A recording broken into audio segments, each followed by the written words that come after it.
So today we are opening a set of materials that they require a very specific mindset. We're looking at a text called Ego Annihilatione e Annihilare Totale, and to really get it, you have to set aside morality completely.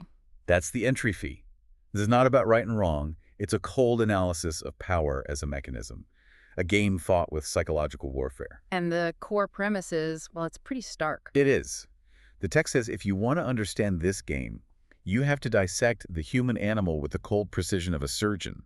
It assumes you're operating in a world where everyone else is viewing you with that same ruthless calculus. So our mission here is to really just map out the architecture of that system. We're going to focus on three specific laws. Three foundational laws. Yeah. Law 1, which is about managing superiors. Law 3, which deals with the art of deception. And finally, Law 15, the rule for ending a conflict permanently. Let's start with that first one because it feels so counterintuitive today. Law 1, never outshine the master. Right. It sounds like it's just telling you to be modest. And that interpretation is a fatal error, according to the source. It's not humility. It's something far more active. So if it's not modesty, what is it? What's the danger in being too good at your job? It's the aggressive management of your superior's insecurity.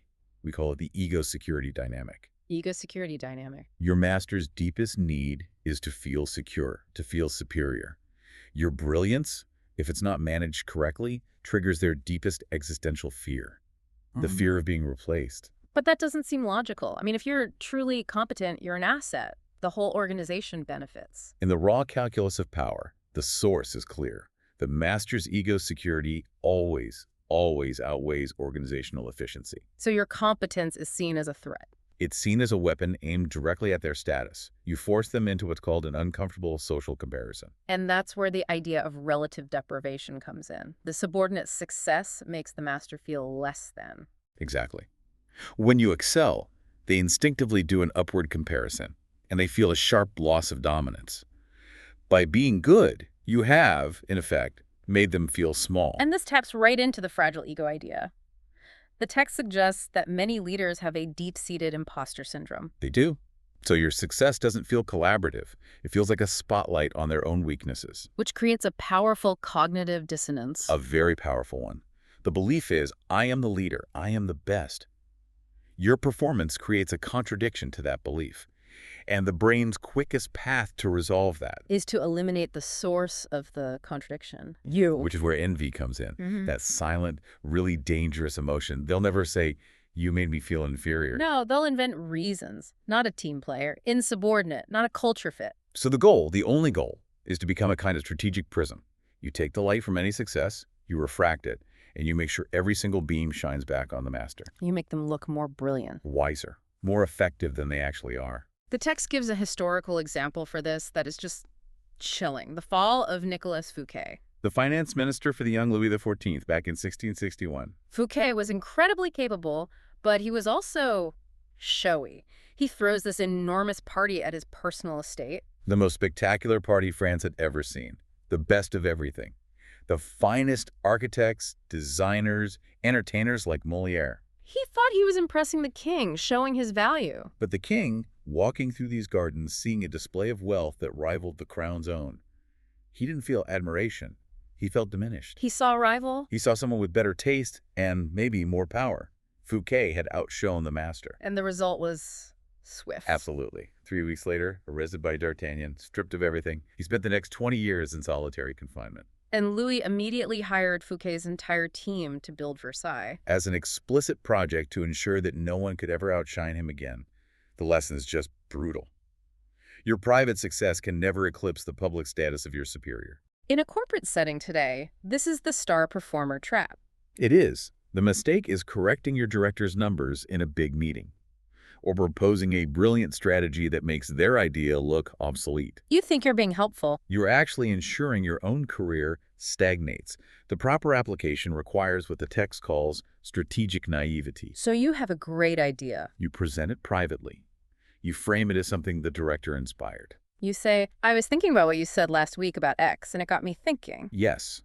You attribute the breakthrough to their insight, and you use the Ben Franklin effect. Ask them for advice on things you already know the answer to. It confirms their superiority, makes them feel like a mentor. It builds a bond based on your deference. The only time to reverse this, the text warns, is incredibly risky. You only do it when the master is a falling star, when their fall is inevitable. If you stay loyal to a sinking ship, you go down with it. So at that point, you start displaying your competence, but not to them. No, you display it to their superiors. You position yourself as the obvious, stable successor. It is a slow, calculated, political assassination. So Law 1 is about controlling the narrative of your actions. But Law 3, Conceal Your Intentions, is about controlling the narrative of your thoughts. Why is that just as important? Because transparency makes you vulnerable.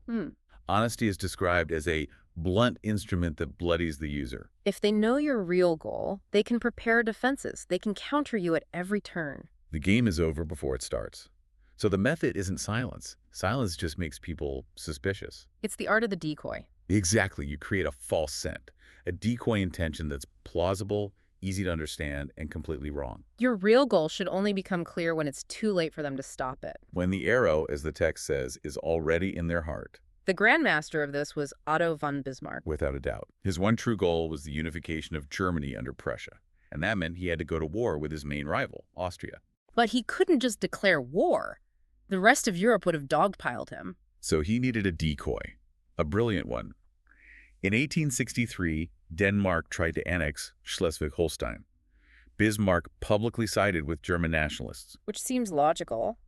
But then he secretly allied with his primary enemy, Austria, to fight Denmark together. Which made no sense to anyone. Why would Prussia ally with its biggest rival? And that confusion was the entire point. It was camouflage.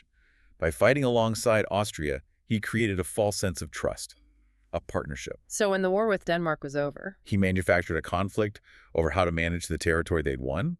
And Austria, with its guard down, believing in this fake alliance, they were totally unprepared when Bismarck turned on them. And they were crushed in just 7 weeks. Because they were still trying to figure out what was happening. They were reacting to the betrayal, not fighting a war they had prepared for. This plays on some deep psychological triggers. The first is confirmation bias.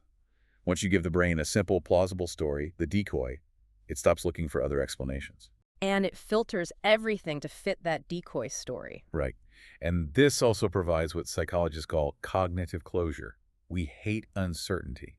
A decoy provides a clear answer, even if it's the wrong one. It lets your opponent relax. And a relaxed opponent is an exposed opponent. You're also exploiting the basic truth bias.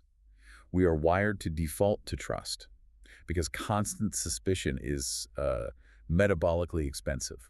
It's exhausting. You're using their biological laziness against them. Precisely. So let's take this to a modern negotiation, let's say, for a salary. The mistake is walking in and saying, I want a 20% raise.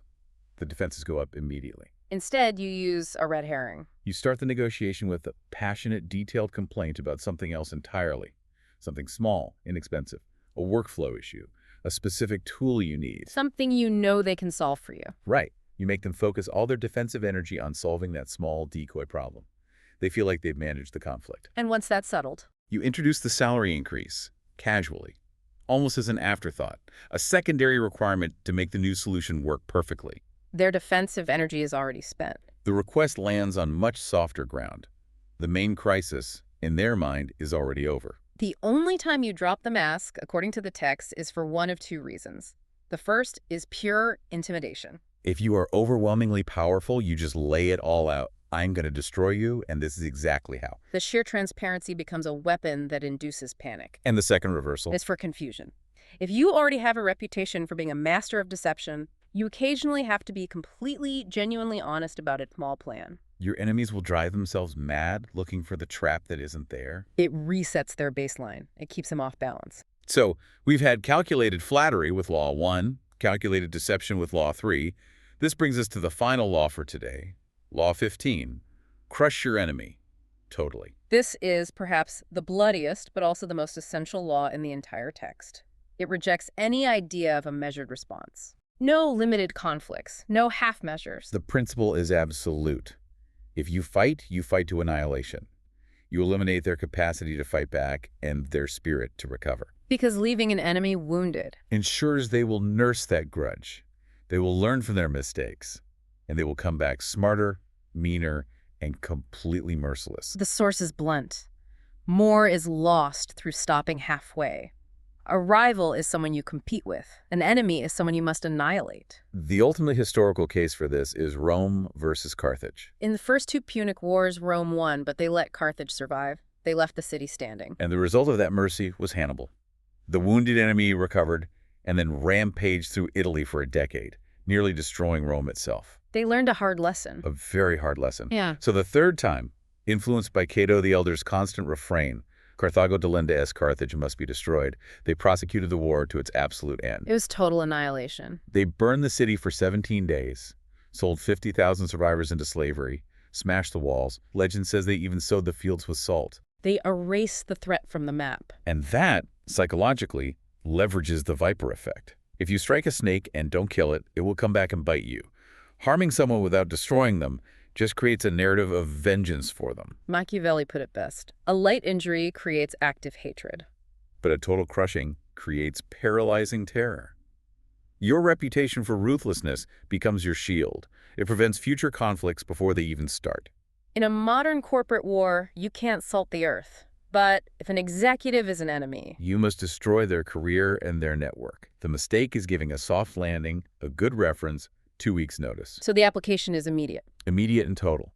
Cut all access, email, servers, building. Escort them out. That stops them from stealing data or poisoning the well on their way out. Then you control the narrative internally. Aggressively. Then you engage in what the text calls legal strangulation. Send the most threatening legal letter your lawyers can write. Signal that you will outspend them into oblivion. And finally, the whisper campaign. Not just gossip. Targeted, verifiable information shared through networks to ensure their toxic reputation precedes them. You make it impossible for them to land at a competitor and strike back. Now, there is a reversal here, the martyr danger. Yes. The one weakness. If you crush an enemy too brutally, especially one with public sympathy, you can turn them into a symbol.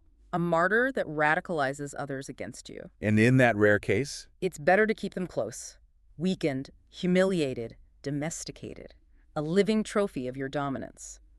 But the text warns this requires infinite vigilance. And if you can't guarantee their total subservience, you must return to the first principle, annihilation. So when you pull these three threads together, yeah, what's the picture that emerges from this deep dive? It's a picture of a constant strategic mechanism running just beneath the surface of everything. It requires you to manage external perceptions through flattery. Law 1. Conceal your internal reality through deception. Law 3. And ensure total final commitment in any real conflict. Law 15. This is the amoral blueprint. It's not about being a good person. It's about ruthless accuracy in predicting and controlling human behavior to gain an advantage. But think about the cost.